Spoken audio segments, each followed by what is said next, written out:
Good evening from Bagram Air Base. This outpost is more than 7,000 miles from home, but for over a decade, it's been close to our hearts. Because here, in Afghanistan, more than 500,000 of our sons and daughters have sacrificed to protect our country. Today, I signed a historic agreement between the United States and Afghanistan that defines a new kind of relationship between our countries. A future in which Afghans are responsible for the security of their nation, and we build an equal partnership between two sovereign states. A future in which war ends and a new chapter begins. Tonight, I'd like to speak to you about this transition. But first, let us remember why we came here. It was here, in Afghanistan, where Osama bin Laden established a safe haven for his terrorist organization. It was here in Afghanistan where al-Qaeda brought new recruits, trained them, and plotted acts of terror. It was here, from within these borders, that al-Qaeda launched the attacks that killed nearly 3,000 innocent men, women, and children. And so 10 years ago, the United States and our allies went to war to make sure that al-Qaeda could never again use this country to launch attacks against us. Despite initial success, for a number of reasons, this war has taken longer than most anticipated. In 2002, bin Laden and his lieutenants escaped across the border and established safe haven in Pakistan. America spent nearly 8 years fighting a different war in Iraq. And al-Qaeda's extremist allies within the Taliban have waged a brutal insurgency. But over the last 3 years, the tide has turned. We broke the Taliban's momentum. We've built strong Afghan security forces. We devastated al-Qaeda's leadership, taking out over 20 of their top 30 leaders. And 1 year ago, from a base here in Afghanistan, our troops launched the operation that killed Osama bin Laden. The goal that I set, to defeat al-Qaeda and deny it a chance to rebuild, is now within our reach. Still, there will be difficult days ahead. The enormous sacrifices of our men and women are not over. But tonight I'd like to tell you how we will complete our mission and end the war in Afghanistan. First, we've begun a transition to Afghan responsibility for security. Already nearly half of the Afghan people live in places where Afghan security forces are moving into the lead. This month, at a NATO summit in Chicago, our coalition will set a goal for Afghan forces to be in the lead for combat operations across the country next year. International troops will continue to train, advise, and assist the Afghans and fight alongside them when needed. But we will shift into a support role as Afghans step forward. As we do, our troops will be coming home. Last year, we removed 10,000 U.S. troops from Afghanistan. Another 23,000 will leave by the end of the summer. After that, reductions will continue at a steady pace with more and more of our troops coming home. And as our coalition agreed, by the end of 2014, the Afghans will be fully responsible for the security of their country. Second, we are training Afghan security forces to get the job done. Those forces have surged and will peak at 352,000 this year.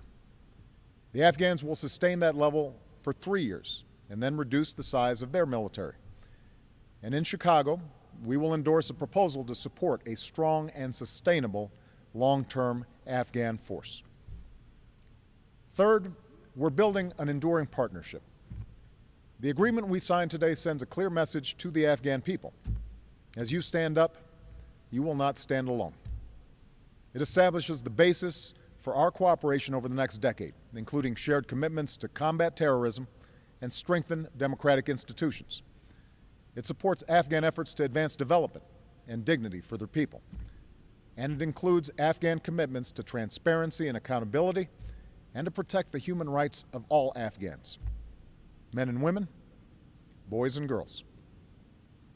Within this framework, we'll work with the Afghans to determine what support they need to accomplish 2 narrow security missions beyond 2014: counterterrorism and continued training. But we will not build permanent bases in this country. nor will we be patrolling its cities and mountains. That will be the job of the Afghan people.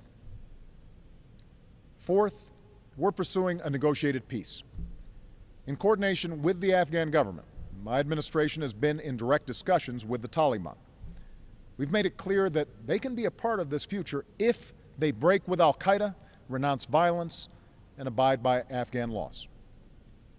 Many members of the Taliban, from foot soldiers to leaders, have indicated an interest in reconciliation.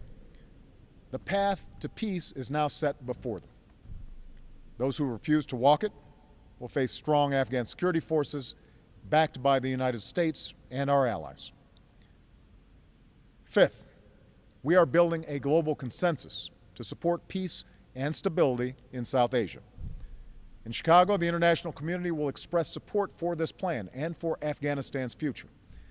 And I have made it clear to its neighbor, Pakistan, that it can and should be an equal partner in this process in a way that respects Pakistan's sovereignty, interests, and democratic institutions. In pursuit of a durable peace, America has no designs beyond an end to al-Qaeda safe havens and respect for Afghan sovereignty. As we move forward, some people will ask why we need a firm timeline. The answer is clear. Our goal is not to build a country in America's image or to eradicate every vestige of the Taliban. These objectives would require many more years, many more dollars, and most importantly, many more American lives. Our goal is to destroy al-Qaeda, and we are on a path to do exactly that. Afghans want to assert their sovereignty and build a lasting peace. That requires a clear timeline to wind down the war. Others will ask, why don't we leave immediately? That answer is also clear. We must give Afghanistan the opportunity to stabilize. Otherwise, our gains could be lost, and al-Qaeda could establish itself once more. And as Commander-in-Chief, I refuse to let that happen. I recognize that many Americans are tired of war. As president, nothing is more wrenching than signing a letter to a family of the fallen. We're looking into the eyes of a child who will grow up without a mother or father. I will not keep Americans in harm's way a single day longer than is absolutely required for our national security.